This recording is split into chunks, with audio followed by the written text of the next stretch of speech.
बड़ोदरा के नवापुरा इलाके से ये खबर सामने आ रही है, जहां पर जयरत्न बिल्डिंग चौराहे के पास पालिका की लापरवाही की वजह से खड्डे में कार गिर गई, जिसकी वजह से कार चालक घायल हुआ।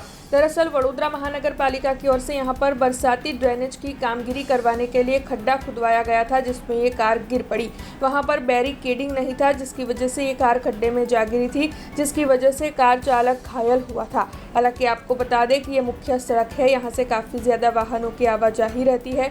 आसपास मंदिर और स्कूल है, ऐसे में बच्चे और बुजुर्ग भी बड़ी तादाद में यहाँ से आवाजाही करते हैं। तब आखिरकार वडोदरा महानगर पालिका यहाँ पर बैरिकेडिंग लगवाने के लिए किसका इंतजार कर रही थी, ये सवाल लोगों के मन में उठ खड़ा हो रहा है। हालांकि प्रशासन की इस लापरवाही को लेकर काउंसलर बालू सुर्वे की ओर से जमकर विरोध जताते हुए आक्रोश प्रकट किया गया है। तब आइए सुनते हैं इस मामले में काउंसलर बालू सुर्वे की प्रतिक्रिया। गाड़ी पड़ी गई थी, कई जगह पड़ी? જયરત્ન 4 રસ્તા પાસે જે વરસાદી ગટરનો રોડનું કામ જે ચાલે છે એની અંદર મોટા ખાડાની અંદર 4 વ્હીલની ગાડી અંદર પડી ગઈ હતી। ડ્રાઈવરને થોડી ઈજા થઈ, પણ કદાચ પાણી ભરેલું હોય ને અમારા વિસ્તારમાં 3-3, 4-4 સ્કૂલો આવી છે, હજારો બાળકો આવતા જતા હોય, કોઈ પાણી ભરેલું હોય ને કોઈ પડી ગયો હોત તો કેટલી બધી મુશ્કેલી થાય। એટલે આ અધિકારી અને કોન્ટ્રાક્ટરની બેદરકારીના લીધે આવી પરિસ્થિતિ ઊભી થાય છે।